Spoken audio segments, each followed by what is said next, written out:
right, I spent all day shopping for food for the fam. 3 kids, me and my wife, and 6 pets. It's an all-day affair. I kind of turned my brain off on the football thing, wanted nothing to do with it. Came back early evening. It's a long thing, shopping for my fam. So I click on the news, and I found out that it's certain now, according to ESPN and talk at the Senior Bowl, that Fangio is going to be the Dolphins' new defensive coordinator. It ain't written in stone, but the word is that he's gone to a bunch of different teams, and the compensation with Miami far exceeds what he's getting for other offers. So he's going to be the Dolphins' DC. This is big. This is big.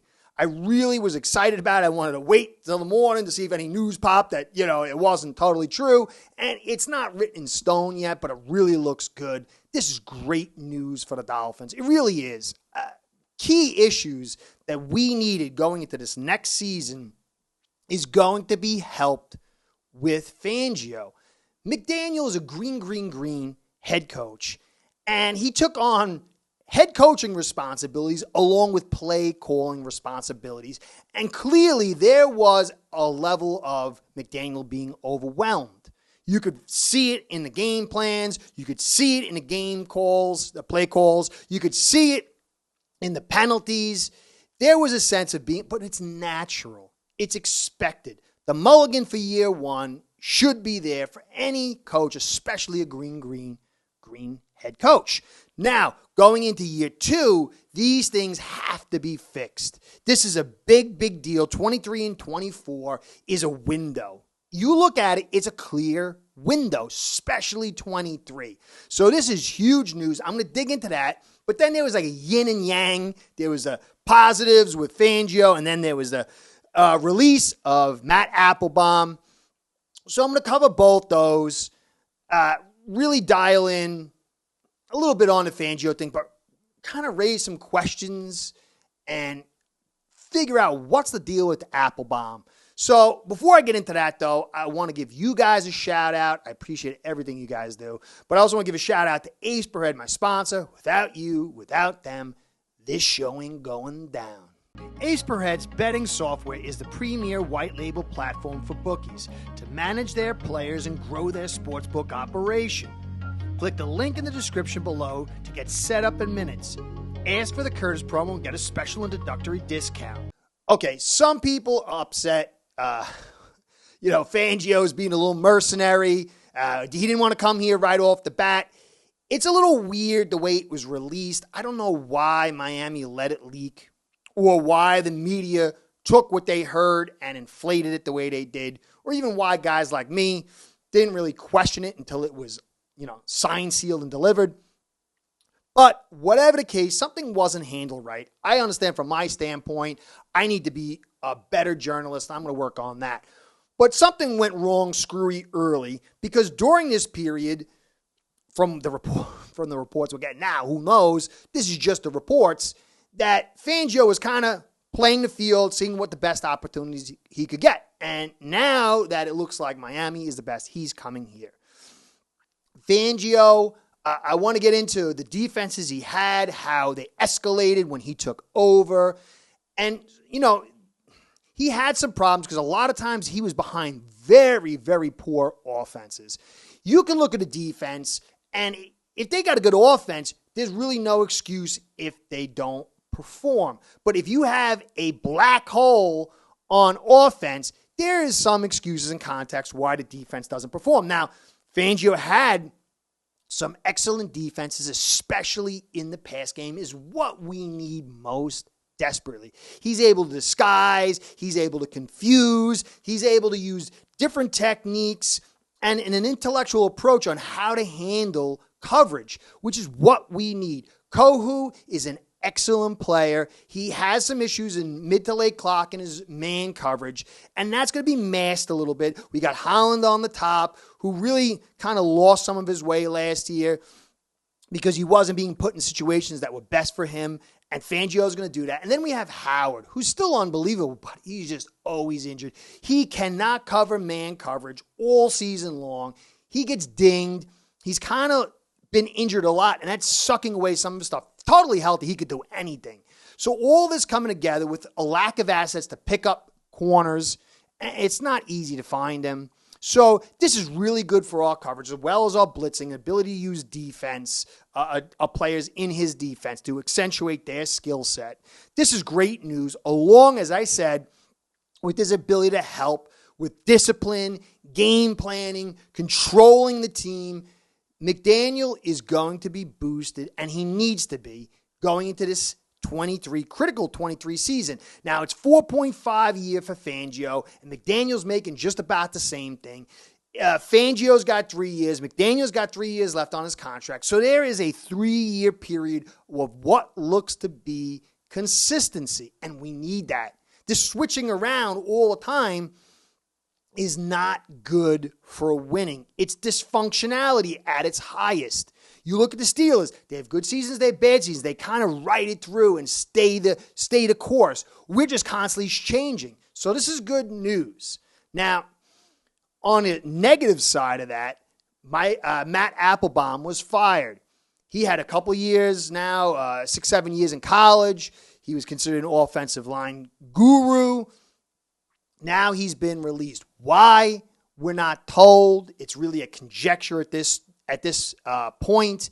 It kind of sucks because we've had 10 offensive line coaches in 9 years.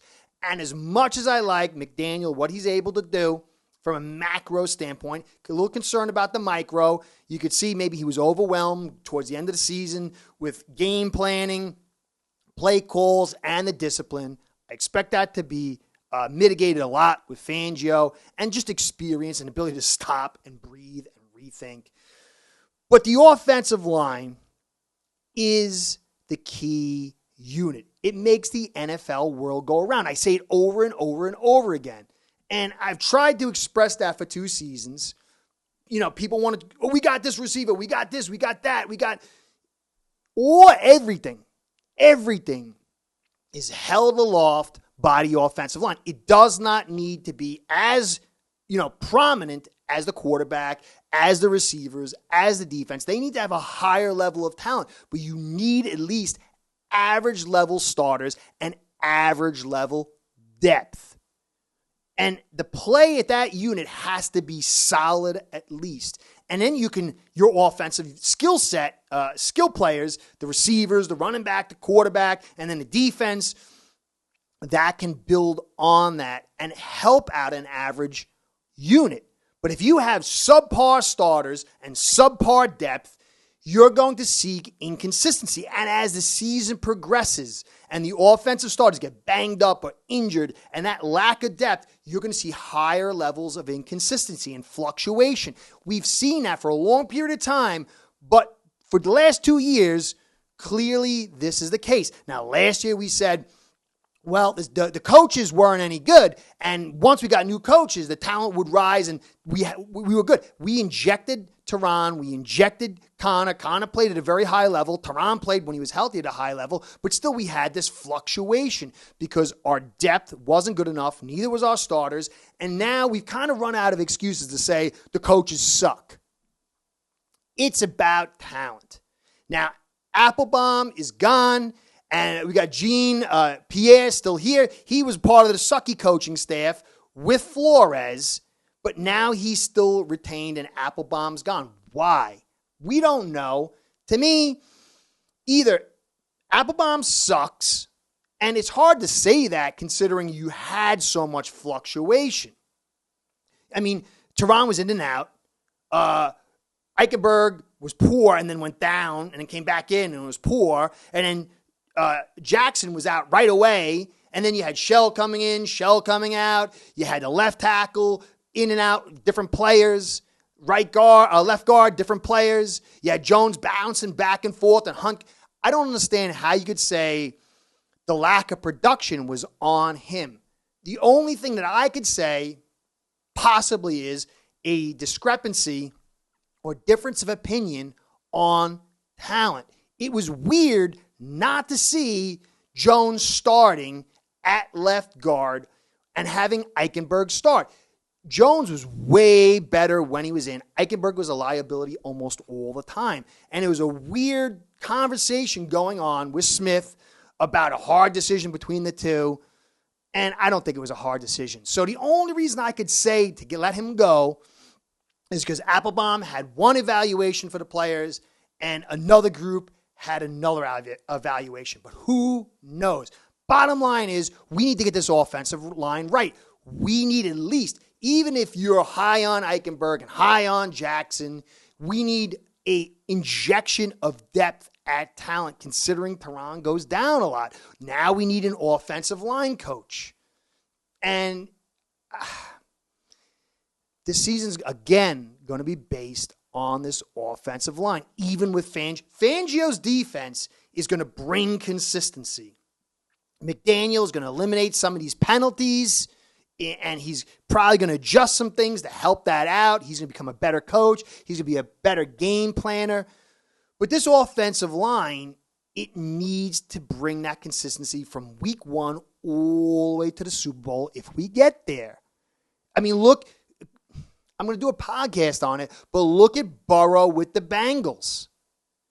They had barely enough talent, and the quarterback was able to raise that along with the skills. But once these guys went down, there was no depth.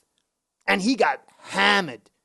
And he had no chance towards the end, even though he brought it so close. But Burrow's a different kind of quarterback, and they have unbelievable talent at receiver group.